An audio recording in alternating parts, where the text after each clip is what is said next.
اللہ اکبر، تیری تک کے ادامہ میں مرید ہو گئے۔ اس بوڑھی عورت کا قصہ بھی آپ نہیں بھول سکتے، جو گھر کا سامان باندھ کے اپنے دروازے پہ بیٹھی ہوئی تھی، اور اس نے سنا تھا مکے میں ایک جادوگر آیا ہے جسے ملتا ہے اس کا دین چھین لیتا ہے، کہیں ایسا نہ ہو کہ کہیں اس سے ملاقات ہو جائے اور وہ دین ہی میرا چھین لے، مجھے شہر چھوڑ دینا چاہیے۔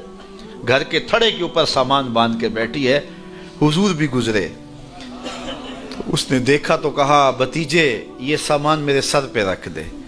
حضور نے سامان اٹھایا، دیکھا تو بوجھل تھا، وزنی تھا، اور بڑھیا کو دیکھا تو کمزور تھی، تو کہا کہ بڑھیا اگر چاہو تو جہاں چاہتی ہو میں خود نہ چھوڑا۔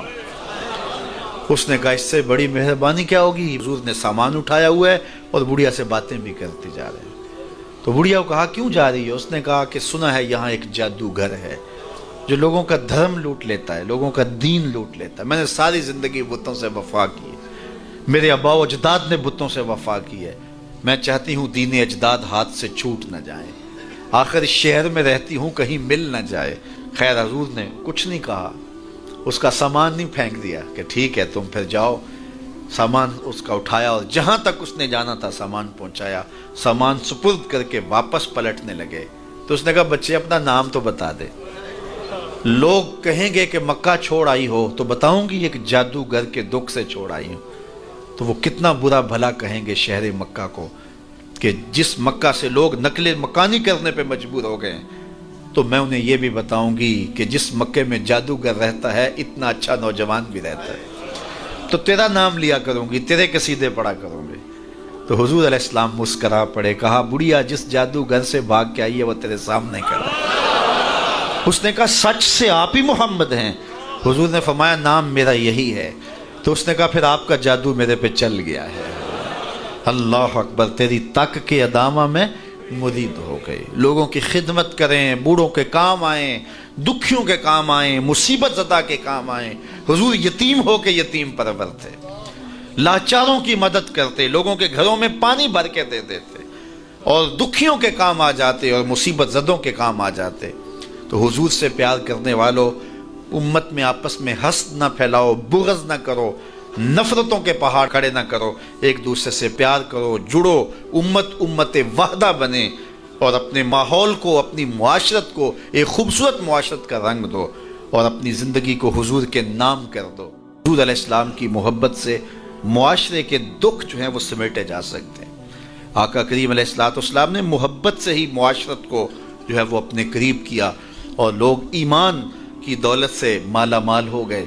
وہ ایک بچہ آیا نا اپنی ماں کے لیے لباس لینے کے لیے، اور پہلے وہ گیا اپنے چچا کے پاس، اس کی ماں بیوہ تھی اور اس کا لباس پھٹ گیا تھا، اور وہ اپنے چچا کے پاس گیا تو اس نے دتکار دیا۔ ماں نے اس کو روکا تھا بیٹا نہ جانا، لیکن اس نے کہا کہ تیرے بدن کے اوپر جو لباس ہے وہ بھی پھٹ گیا ہے اور جگہ جگہ سے جسم جھلک رہا ہے، تو میں اپنے چچا سے آپ کے لیے لباس لے کے آتا ہوں۔ پھر جو رویہ اس نے اختیار کیا تو واپس روتا ہوا آ رہا تھا، تو کسی نے راستے نے پوچھا کہ کیا ماجرا ہوا؟ اس نے کہا چچا کے پاس گیا تھا ماں کے لیے لباس لینے، اس نے تو لا کے بھیج دیا۔ اللہ اکبر۔ تو اس نے کہا کہ جا سین حرم میں محمد نام کا ایک شخص بیٹھا ہوا ہے، اگر تو اپنا دکھڑا اس کے سامنے پیش کرے تو وہ امید ہے تمہیں رد نہیں کریں گے، لیکن سن لے ان کا دین کوئی اور ہے۔ اللہ اکبر۔ اپنے ماں کے پاس آیا تو ماں کو کہا کہ چچا نے تو لا کے بھیج دیا، لیکن آپ کی حالت مجھ سے دیکھی نہیں جا رہی۔ بچہ ابھی شعور کی منزلوں میں قدم رکھ رہا تھا، پہلے بہت چھوٹا تھا، اب اس کے اندر ایک جذبات تھے بچے کے اندر۔ تو ماں نے کہا کہ بیٹا نہیں ان کے پاس نہیں جانا، سنا ہے کہ جو ان سے ملے دین دھرم چھین لیتے ہیں اس کا۔ اللہ اکبر۔ تو حضور علیہ السلام کے پاس جانے سے ماں روکنے لگی، لیکن بچے نے کہا کہ امی میں پکا رہوں گا، بتوں کا وفادار رہوں گا، تم اس ٹینشن کو، اس پریشانی کو چھوڑ دو۔ اور حضور کی خدمت میں حاضر ہوا۔ حضور صحن حرم میں چادر اوڑے بیٹھے ہوئے تھے، اور جا کے کہنے لگا میں پہلے بات آپ سے کر لیتا ہوں، آپ کا دین میں نے قبول نہیں کرنا۔ حضور مسکرا کے بولے بیٹا بتاؤ کس لیے آئے ہو؟ کہا میری ماں بے لباس ہے، میں آپ سے لباس لینے آیا۔ حضور نے چادر رحمت اتار کے اس کے کندھوں پہ ڈالی۔ اللہ اکبر۔ وہ واپس آ گیا اور ماں پر حضور کی چادر اڑائی۔ اللہ اکبر۔ اور ماں نے کہا کہ بیٹے اس نے اپنا دین تو نہیں تجھے دیا؟ کہا نہ میں نے پہلے کہہ دیا تھا تیرے دین نہیں مانوں گا۔ ماں کہنے لگی پتر اس کا دین ماننا چاہیے، یہ جس نے رحمت کی چادر ہمارے سر پہ تان دی۔ کچھ لوگ کہتے ہیں جی بس میں تو اللہ کی مخلوق کی خدمت کرتا ہوں، میں تو حج بھی نہیں کیا، اس کے پیسے بھی غریبوں کو دے دیے ہیں۔ وہ تبلیغ کرتے ہیں لوگ کہ جناب قربانی کے پیسے بھی اگر غریبوں میں دے دیے جائے تو یہ زیادہ اچھا ہے، ان کی مدد ہو جائے۔ تو وہ اس خدمت خلق میں اتنا غلو کر جاتے ہیں کہ وہ اسلام کے شعار کا مذاق اڑانے لگ جاتے ہیں، اور جو عبادت والے ہیں انہیں ہمسائے کو دیکھنے کا موقع بھی نہیں ملتا۔